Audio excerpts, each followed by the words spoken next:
ಮೂಡ ಹಗರಣ ಈಗಾಗಲೇ ಬಹಳಷ್ಟು ಸದ್ದಾಗಿದೆ, ಸುದ್ದಿ ಆಗಿದೆ, ಚರ್ಚೆಗೆ ಗ್ರಾಸವಾಗಿದೆ. ಈಗ ಮತ್ತೆ ಹೊಸ ರೂಪವನ್ನು ಪಡೆದುಕೊಳ್ತಾ ಇದೆ. ಹಾಗಾದ್ರೆ what is it, what is the matter? Let's look into it. MUDA ಹಗರಣದಲ್ಲಿ ಒಂದು ರಣರೋಚಕ ಸ್ಫೋಟಕ ಬೆಳವಣಿಗೆ ಸಂಭವಿಸಿದೆ. ಏನದು ನೋಡ್ತಾ ಹೋಗೋಣ. 50-50 ಅನುಪಾತದಲ್ಲಿ, ರೇಷಿಯೋದಲ್ಲಿ ಸೈಟ್ ಪಡೆದಿದ್ದವರಿಗೆ ಬಿಗ್ ಶಾಕಿಂಗ್ ನ್ಯೂಸ್. ಯಾವ ಅನುಮಾನ ಇಲ್ಲ, ಶಾಕ್ ಖಂಡಿತವಾಗ್ಲೂ ಆಗುತ್ತೆ. 2,000 ಕೋಟಿ ರೂಪಾಯಿ ಮೌಲ್ಯದ 1,100 ಸೈಟ್ ಮೂಡ ಕೈವಶಕ್ಕೆ ಬಂದಿದೆ. ಸಿದ್ದರಾಮಯ್ಯ ಪುತ್ರ ಯತೀಂದ್ರ ಸಿದ್ದರಾಮಯ್ಯ ಮಾಸ್ಟರ್ ಸ್ಟ್ರೋಕ್ ಕೊಟ್ಟಿದ್ದಾರೆ. 2023 ಮಾರ್ಚ್ 14 ಬಳಿಕ 50-50 ಅನುಪಾತದಲ್ಲಿ ಹಂಚಲಾಗಿದ್ದ ಸೈಟ್ಸ್ ಎಲ್ಲವೂ ಕೂಡ ಕ್ಯಾನ್ಸಲ್ ಆಗಿದೆ.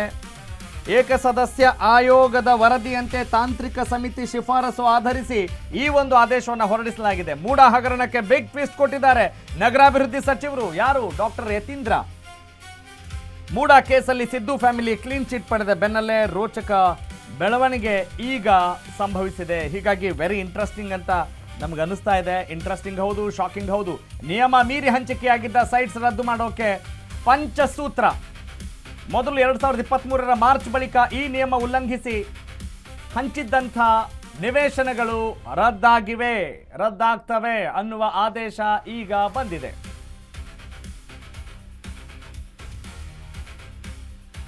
ಸಿದ್ದರಾಮಯ್ಯ ಪುತ್ರ ಯತೀಂದ್ರ ಒಂದು ದೊಡ್ಡ ಆದೇಶವನ್ನು ಹೊರಡಿಸಿದ್ದಾರೆ. ನಿಜ, ಯಾಕಂತ ಹೇಳಿದ್ರೆ ನಿಮಗೆ ಮೂಡ ಅಂದ ತಕ್ಷಣ ನಮಗೆ ಸ್ನೇಹಮಹಿ ಕೃಷ್ಣ ಅವರು ಕೂಡ ನೆನಪಾಗ್ತಾರೆ. ಇನ್ನೇನು ಕೆಲವೇ ಕ್ಷಣಗಳಲ್ಲಿ ಇದಕ್ಕೆ ಸಂಬಂಧಪಟ್ಟ ಹಾಗೆ ಅವರಿಂದ ಕೂಡ ನಾವು ಮತ್ತಷ್ಟು ಮಾಹಿತಿಯನ್ನು ಪಡೆಯೋಣ. ಎಸ್, ಹಾಗಾದರೆ ಯಾಕೆ ಈ ಒಂದು ಬೆಳವಣಿಗೆ ಸಂಭವಿಸ್ತು? ಏನಿದು ಪದೇ ಪದೇ ಸದ್ದು ಮಾಡ್ತಾ ಇದೆಯಲ್ಲ? ಆ ಸೈಟ್ಗಳನ್ನೆಲ್ಲ ವಾಪಸ್ ಕೊಟ್ಟಾಯಿತು. ಮೂಡ ಹಗರಣಕ್ಕೆ ಸಂಬಂಧಪಟ್ಟ ಹಾಗೆ ಸಿದ್ದರಾಮಯ್ಯ ಅವರನ್ನು ಸಿಲುಕಿಸೋಕೆ ದೊಡ್ಡ ಮಟ್ಟದ ಪ್ರಯತ್ನಗಳು ಕೂಡ ನಡೆದವು. ಅದಕ್ಕೆ ವಾದ ಪ್ರತಿವಾದ ಪ್ರತಿರೋಧ ಎಲ್ಲವನ್ನೂ ಕೂಡ ನಾವು ಗಮನಿಸಿದ್ದೀವಿ. ದೊಡ್ಡ ಮಟ್ಟದಲ್ಲಿ ಸಂಚಲನಕ್ಕೆ ಸೃಷ್ಟಿಯಾಗಿತ್ತು. ಸಿದ್ದರಾಮಯ್ಯನವರು ರಾಜೀನಾಮೆ ಕೊಡಲೇಬೇಕು ಅನ್ನುವ ಒಂದು ಪಟ್ಟಿಗೂ ಕೂಡ ಮುಂದಾಗಿದ್ದಂಥ ಮೂಡ ಪ್ರಕರಣ ಈಗ ಹೊಸ ಆಯಾಮಗಳಿಗೆ ಕಾರಣವಾಗ್ತಾ ಇದೆ. Yes, let's go for next update. ಮುಂದಿನ ಸುದ್ದಿ ಇದೇ ವಿಚಾರಕ್ಕೆ ಸಂಬಂಧಪಟ್ಟ ಹಾಗೆ. ಓಕೆ, ಈಗ ಮೂಡ 50-50 ಅಕ್ರಮಕ್ಕೆ ಸರ್ಕಾರದ ಒಂದು ಸರ್ಜಿಕಲ್ ಸ್ಟ್ರೈಕ್ ಹಾಕದಂಗಿದೆ. ಓಕೆ, ನೋಡೋಣ. ಬರೋಬ್ಬರಿ 2,000 ಕೋಟಿ ಮೌಲ್ಯದ. ಓಕೆ, ಹಾಗಾದರೆ ಸಿದ್ದು ಪತ್ನಿ ಮತ್ತೆ ಯತೀಂದ್ರ. ಲೋಕ ಏಕಸದಸ್ಯ ಆಯೋಗದಲ್ಲಿ ಈಗಾಗಲೇ ಸಿದ್ದರಾಮಯ್ಯ ಫ್ಯಾಮಿಲಿಗೆ ಕ್ಲೀನ್ ಚಿಟ್ ಸಿಕ್ಕಿದೆ. ಏನೇ ಆಗಲಿ 14 ಸೈಟ್ಗಳು ಬೇಡವೇ ಬೇಡ ಅಂತ ವಾಪಸ್ ಕೊಟ್ಟಿದ್ರು ಸಿದ್ದರಾಮಯ್ಯನವರ ಪತ್ನಿ. ಆದರೆ ಸಿದ್ದರಾಮಯ್ಯನವರ ಪತ್ನಿ ಪಾರ್ವತಿರವರು ಸೈಟ್ ಪಡೆದಿದ್ದು 2023 ಮಾರ್ಚ್, ಅಂದ್ರೆ 2021-22ರಲ್ಲಿ ಮೂಡಾದಿಂದ ಬದಲಿ ಸೈಟ್ ಅನ್ನ ಪಡೆದಿದ್ದಂತಹ ಪಾರ್ವತಿ ಮಾರ್ಚ್ ಮುಂಚೆ ಏನು ಹಂಚಿಕೆ ಆದಂತಹ ಸೈಟ್ಗಳ ಬಗ್ಗೆ 2ನೇ ಹಂತದಲ್ಲಿ ಕ್ರಮದ ಭರವಸೆಯನ್ನ ಕೈಗೊಳ್ಳಲಾಗಿದೆ. ಅಕ್ರಮವಾಗಿ ಹಂಚಿಕೆ ಆಗಿದ್ರೆ ಆ ಬಗ್ಗೆಯೂ ಕೂಡ ತನಿಖೆ ಆಗುತ್ತೆ. 14 ಸೈಟ್ ಏನು ವಾಪಸ್ ಕೊಟ್ಟಿದ್ರು ಈ ಬಗ್ಗೆ ಕಾನೂನು ಒಂದು ಕಟ್ಟಳೆ ಇರುವಂತದ್ದು. ಈ ಬಗ್ಗೆ ಪಕ್ಕ ಇನ್ ಡೀಟೇಲ್ ಕಹಾನಿಯನ್ನ ತೋರಿಸ್ತೀವಿ ನಿಮ್ಮ ಅಶ್ವವೇಗ ನ್ಯೂಸ್ ನಲ್ಲಿ. ಮೂಡ ಹಗರಣ ವಿಚಾರ ಸಾಕಷ್ಟು ಚರ್ಚೆಗಳನ್ನ ಹುಟ್ಟು ಹಾಕಿತ್ತು. ಸಿದ್ದರಾಮಯ್ಯನವರು ರಾಜೀನಾಮೆ ಕೊಡಬೇಕು ಅನ್ನುವಂಥ ನಿಟ್ಟಿಗೆ ಬಂದ್ಬಿಟ್ಟಿತ್ತು. ಈಗ ಸಿದ್ದರಾಮಯ್ಯನವರ ಪತ್ನಿ ಅಂದ್ರೆ ಅವರ ಫ್ಯಾಮಿಲಿಗೆ ಏನು ಇದು ದೊಡ್ಡ ತಲೆನೋವಾಗ್ಬಿಟ್ಟಿತ್ತು. ಈಗ ಲೋಕ ಏಕಸದಸ್ಯ ಆಯೋಗದಲ್ಲಿ ಈಗಾಗಲೇ ಸಿದ್ದರಾಮಯ್ಯನವರ ಫ್ಯಾಮಿಲಿಗೆ ಕ್ಲೀನ್ ಚಿಟ್ ಸಿಕ್ಕಿದೆ. ಆದ್ರೂ ಏನೇ ಆಗ್ಲಿ 14 ಸೈಟ್ಗಳು ನಮಗ್ ಬೇಡ ಅಂತ ಹೇಳಿ ವಾಪಸ್ ಕೊಟ್ಟಿದ್ರು ಸಿದ್ದರಾಮಯ್ಯನವರ ಪತ್ನಿ. ಆದ್ರೆ ಸಿದ್ದರಾಮಯ್ಯನವರ ಪತ್ನಿ ಪಾರ್ವತಿರವರು ಸೈಟ್ ಪಡೆದಿದ್ದು 2023 ಮಾರ್ಚ್, ಅಂದ್ರೆ 2022ರಲ್ಲಿ. ಲಕ್ಷ್ಮಿ, ಈಗ 14 ಸೈಟ್ಗಳು ವಾಪಸ್ ಕೊಟ್ಟರು ಕೂಡ ಮತ್ತೆ ಇದೇನಿದು ಕಾನೂನು ಕಟ್ಲೆ ಅನ್ನುವ ಒಂದು ಕುತೂಹಲ ಅಂತೂ ಖಂಡಿತವಾಗ್ಲೂ ಇದ್ದೇ ಇದೆ. ಎಸ್, ಇದಕ್ಕೆ ಸಂಬಂಧಪಟ್ಟ ಹಾಗೆ ಅಪ್ಡೇಟ್ಸ್ ಇನ್ನು ಮುಗಿದಿಲ್ಲ, ಇನ್ನಷ್ಟಿದ್ದಾವೆ. ಸಿದ್ದು ಫ್ಯಾಮಿಲಿ ಪ್ರಕರಣ ಈಗ ಯತೀಂದ್ರ ಆರ್ಡರ್ಗೆ ಆ ಒಂದು ಲಿಂಕ್ನಲ್ಲೇ ಟ್ವಿಸ್ಟ್ ಸಿಗ್ತಾ ಇದೆ. ಏನದು ಬನ್ನಿ ನೋಡ್ತಾ ಹೋಗೋಣ. ನಿಜ, ಇದು ಸಿದ್ದು ಫ್ಯಾಮಿಲಿ ಪ್ರಕರಣ ಹಗರಣ ದೊಡ್ಡ ಮಟ್ಟದ ರಾಜಕೀಯ ವ್ಯಾಕರಣವನ್ನೇ ಬದಲಿಸುವಂತಹ ಒಂದು ಪ್ರಯೋಗಕ್ಕೆ ಮುಂದಾಗಿತ್ತು. ಏಕಸದಸ್ಯ ಆಯೋಗ ತಾಂತ್ರಿಕ ಸದಸ್ಯ ಶಿಫಾರಸಿನಂತೆ ಸೈಟ್ಸ್ ಹಂಚಿಕೆ ರದ್ದಾಗಿದೆ. ಯತೀಂದ್ರ ಮಾಸ್ಟರ್ ಸ್ಟ್ರೋಕ್ಗೆ ಅಕ್ರಮವಾಗಿ ಸೈಟ್ಸ್ ಪಡೆದಿದ್ದವರಿಗೆ ಖಂಡಿತವಾಗ್ಲೂ ಶಾಕ್ ಆಗಿರೋದು ಸುಳ್ಳಲ್ಲ. 2023 ಮಾರ್ಚ್ ನಂತರ ನಿಯಮ ಉಲ್ಲಂಘಿಸಿ 1,100 ಸೈಟ್ಸ್ ಪಡೆದಿದ್ದಂಥವರು ಈಗ ಗಮನ ಹಾಕಬೇಕಾಗಿದೆ. ಯತೀಂದ್ರ ಅಮ್ಮ ವಾಪಸ್ ಮಾಡಿರೋ ಸೈಟ್ಸ್ ಹಂಚಿಕೆ ಆಗಿದ್ದು 2023 ಮುಂಚೆ. ಆ ರೀತಿ 2023 ಮುಂಚೆ ಹಂಚಲಾಗಿದ್ದ ಸೈಟ್ಸ್ ಅಕ್ರಮದ ಬಗ್ಗೆ ಮುಂದೆ ಕ್ರಮ ಅಂತೆ. ಹಾಗಾದ್ರೆ ಯತೀಂದ್ರ ಮಾಸ್ಟರ್ ಸ್ಟ್ರೋಕ್ನಲ್ಲಿ ಒಂದು ಟ್ವಿಸ್ಟ್ ಇದೆ. ಅದೇನು ಟ್ವಿಸ್ಟು ಅನ್ನೋದೇ ಬಹಳ ಕುತೂಹಲ ಆಗಿದೆ. ಇದು ಈಗ ನಡೀತಾ ಇರೋ ಇಡಿ ತನಿಖೆ ಬಿಸಿ ಬೆನ್ನಲ್ಲೇ ಅನ್ನೋ ಒಂದು ಅನುಮಾನ ಕೂಡ ವ್ಯಕ್ತವಾಗಿದೆ. ಇಡಿ ತನಿಖೆ ಸಾಬೀತಾದ್ರೆ ಸೈಟ್ ಪಡೆದವ್ರಿಗೂ ಸೈಟ್ ಹಂಚದವ್ರಿಗೂ ತೂಗುಗತಿ ಪಕ್ಕ. ಸೈಟ್ ವಾಪಸ್ ಕೊಟ್ಟು ಕ್ಲೀನ್ ಚಿಟ್ ಪಡೆದಿರುವ ಸಿದ್ದು ಫ್ಯಾಮಿಲಿಗೂ ಶಾಕ್ ಪಕ್ಕ ಆಗುತ್ತೆ. ಇಡಿ ಕಳದಿಂದ ಪಾರಾಗೋಕೆ ಈ ಮಾಸ್ಟರ್ ಪ್ಲಾನ್ ಮಾಡಿದ್ರ ಡಾಕ್ಟರ್ ಯತೀಂದ್ರ ಸಿದ್ದರಾಮಯ್ಯ?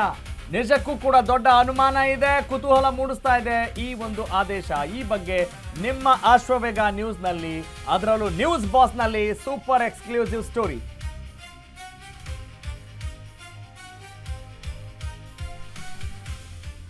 ನಿಜ ನೋಡಿ, ಅಂದರೆ ಈಗ ಡಾಕ್ಟರ್ ಯತೀಂದ್ರ ಸಿದ್ದರಾಮಯ್ಯ ಈ ಒಂದು ಆದೇಶವನ್ನು ಹೊರಡಿಸಿದ್ದಾರೆ. 2023 ಮುಂಚೆ ಹಂಚಲಾಗಿದ್ದ ಸೈಟ್ಸ್ ಅಕ್ರಮದ ಬಗ್ಗೆ ಮುಂದೆ ಕ್ರಮ ತೆಗೆದುಕೊಳ್ತೀವಿ ಅನ್ನೋ ಮಾತುಗಳನ್ನು ಕೂಡ ಹೇಳ್ತಾ ಇದ್ದಾರೆ. ಹಾಗಾದರೆ ಯತೀಂದ್ರ ಅವರು ಹೊರಡಿಸಿರುವಂಥ ಈ ಒಂದು ಆದೇಶ ಯಾರಿಗೆ ಮಾಸ್ಟರ್ ಸ್ಟ್ರೋಕ್ ಆಗುತ್ತೆ, ಏನು what is the twist actually, ಇದರ ಬಗ್ಗೆ ಖಂಡಿತವಾಗ್ಲೂ ನಾವು ಮುಂದಿನ ಹಂತದಲ್ಲಿ ಕ್ಲಾರಿಟಿಯನ್ನು ಪಡಿತೀವಿ ಮತ್ತು ಆ ಕ್ಲಾರಿಟಿಯನ್ನು ನಿಮಗೆ ಕೊಡ್ತೀವಿ. ಎಸ್, ಹಾಗಾದರೆ ಈ ಮಾಸ್ಟರ್ ಸ್ಟ್ರೋಕ್ ಪಂಚ್ ಫಾರ್ಮುಲಾ ಇದೆ. ಏನದು? 5 ಫಾರ್ಮುಲಾ. ಸೇಲ್ ಡೀಡ್, ನಿಧಾನಕ್ಕೆ ತೋರಿಸ್ರಪ್ಪ. ಸೇಲ್ ಡೀಡ್ 2023 ಮಾರ್ಚ್ ನಂತರ ಮೂಡ ಹಂಚಿದ್ದಂಥ ಎಲ್ಲ ಸೈಟ್ಸ್ಗಳು ಕೂಡ ರದ್ದಾಗ್ತಾ ಇದೆ.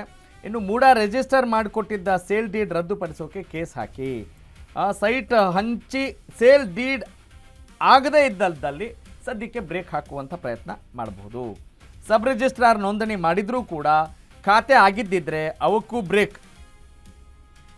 ಸೇಲ್ ಡೀಡ್ ನೋಂದಣಿ ಆಗಿ ಖಾತೆ ಆಗಿದ್ರೂ ಕೂಡ ರದ್ದುಪಡಿಸಿ. ಓಕೆ, ಅಂದರೆ ಏನಿದು ಸೂತ್ರ? ಪಂಚಸೂತ್ರ. ಎಸ್, ಸರ್ಕಾರದ ನಿರ್ದೇಶನಗಳೇನು? 14/3/2023 ಎಲ್ಲ ಬದಲಿ ನಿವೇಶನ ಹಂಚಿಕೆ ಆದೇಶ ರದ್ದು. ನೋಂದಣಿಯಾಗಿರೋ ನಿವೇಶನಗಳ ರದ್ದತಿಗೆ ಕೋರ್ಟ್ ಮೊರೆ. ಓಕೆ, ಇದಕ್ಕೆ ಸಂಬಂಧಪಟ್ಟ ಹಾಗೆ ಸ್ನೇಹಮಯಿ ಕೃಷ್ಣ, ನಿಮಗೆ ಗೊತ್ತಿದೆ, ಸಾಮಾಜಿಕ ಹೋರಾಟಗಾರರು, ಸಿದ್ದರಾಮಯ್ಯನವರ ಈ ಮೂಡ ಹಗರಣ ಪ್ರಕರಣಕ್ಕೆ ಸಂಬಂಧಪಟ್ಟ ಹಾಗೆ ದೊಡ್ಡ ಮಟ್ಟದಲ್ಲಿ ಪಾತ್ರ ವಹಿಸಿದಂಥವರು ನಮ್ಮ ಜೊತೆಗಿದ್ದಾರೆ, ಫೋನ್ ಜಾಯ್ನ್ ಆಗಿದ್ದಾರೆ. ಸ್ನೇಹಮಯಿ ಕೃಷ್ಣ ಅವರೇ ನಮಸ್ಕಾರ. ರಾಘವ ಸೂರ್ಯ ಮಾತಾಡ್ತಾ ಇದ್ದೀನಿ. ವೆರಿ ಗುಡ್ ಮಾರ್ನಿಂಗ್ ಕೃಷ್ಣ ಅವರೇ, ನಮಸ್ಕಾರ. ನನ್ನ ಧ್ವನಿ ಕೇಳಿಸ್ತಾ ಇದೆಯಾ? ನಮಸ್ಕಾರ ಕೃಷ್ಣ ಅವರೇ, ನಮಸ್ಕಾರ. ನಮಸ್ಕಾರ. ನಮಸ್ಕಾರ ಸರ್, ಹೇಗಿದ್ದೀರಿ ಸರ್? ಆರಾಮಿದ್ದೀನಿ ಸರ್. ಆರಾಮಿದ್ದೀರಿ. ಓಕೆ, ಒಂದು ಸ್ವಲ್ಪ volume raise please. Okay sir, ಏನಿದು ಹೊಸ ಸಮಾಚಾರ? ಡಾಕ್ಟರ್ ಯತೀಂದ್ರ ಅವರದ್ದು ಈ ಒಂದು ಆದೇಶ, ಅದ್ರ ಬಗ್ಗೆ ಒಂದಿಷ್ಟು ಕ್ಲಾರಿಟಿ ಬೇಕು, ಮತ್ತು ಇದರ ಇಂಪ್ಯಾಕ್ಟ್ಸ್ಗಳ ಬಗ್ಗೆ ನಮ್ಗೆ ತಿಳ್ಕೊಳ್ಬೇಕು ಅನ್ನೋ ಒಂದು ಕುತೂಹಲ ಇದೆ ಸರ್. ಸರ್, ನಾನು ಈ ಹೋರಾಟದ ಪ್ರಾರಂಭದಲ್ಲಿ ಹೇಳಿದ್ದೆ 50-50 ಅನುಪಾತದಲ್ಲಿ ಏನು ನಿವೇಶನ ಕೊಟ್ಟಿದ್ದಾರೆ ಅದರ ಪೂರ್ತಿ ಅಕ್ರಮ. ಆ ಎಲ್ಲಾ ನಿವೇಶನಗಳು ವಾಪಸ್ಸು ಪ್ರಾಧಿಕಾರಕ್ಕೆ ಬರೋವರೆಗೂ ನಾವು ಹೋರಾಟಗಳು ಮಾಡ್ತೀವಿ ಅಂತೇಳಿ. ಓಕೆ, ಸೊ ಆ ಹಿನ್ನೆಲೆಯಲ್ಲಿ ಸಾಕಷ್ಟು ಹೋರಾಟಗಳನ್ನ ನಡೆಸ್ಕೊಂಡು ಬಂದಿದೆ. ಮಾಹಿತಿ ಸರ್ಕಾರಕ್ಕೆ ಮತ್ತು ಸಂಬಂಧಪಟ್ಟ ಅಧಿಕಾರಿಗಳಿಗೆ ಅರ್ಜಿಗಳನ್ನ ಕೊಡ್ತಾ ಬಂದಿದೆ.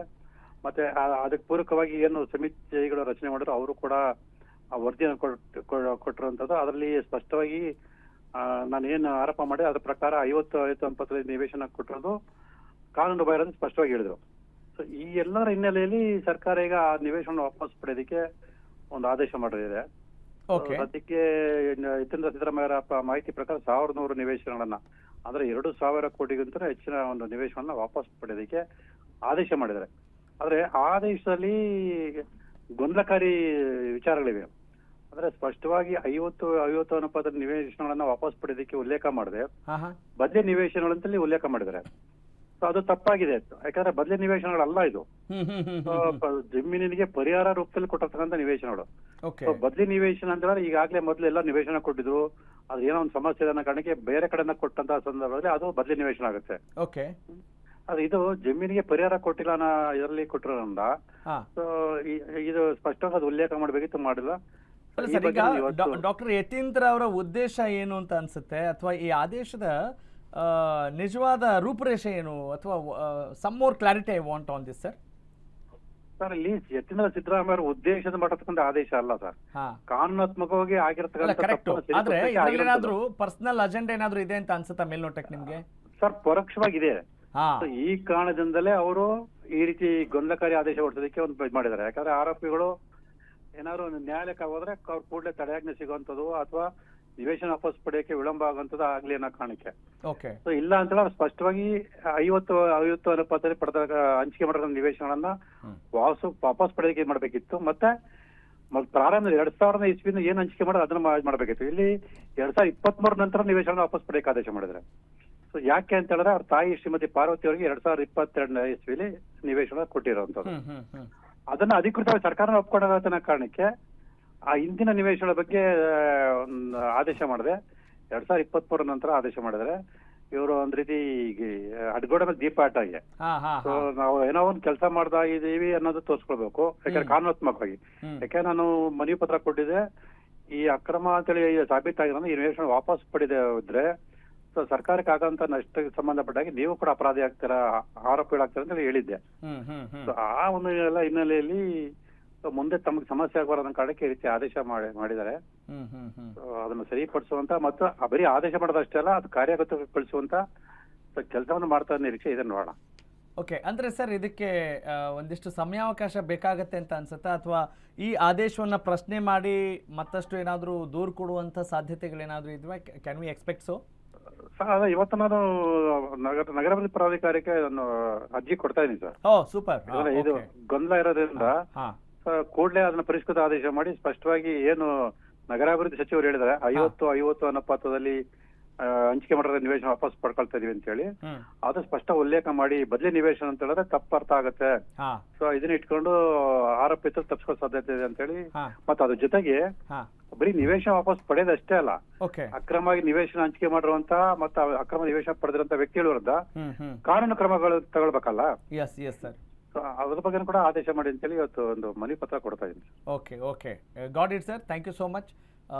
ಸ್ನೇಹಮಯಿ ಕೃಷ್ಣ ಅವರು ಸ್ನೇಹಪೂರ್ವಕವಾಗಿ ಅಷ್ಟೇ ಅಲ್ಲ, ಬಹಳ ಕಾನೂನಾತ್ಮಕವಾಗಿ ಮಾತನಾಡ್ತೀರಿ. ಆ ನಿಟ್ಟಿನಲ್ಲಿ ನೀವು ಹೋರಾಟವನ್ನು ಮಾಡ್ತಾ ಇದ್ದೀರಿ. ನಿಮಗೆ ಅಭಿನಂದನೆಗಳು. ಸಮಾಜದ ಪರವಾಗಿ ನಿಮಗೆ ಧನ್ಯವಾದಗಳು.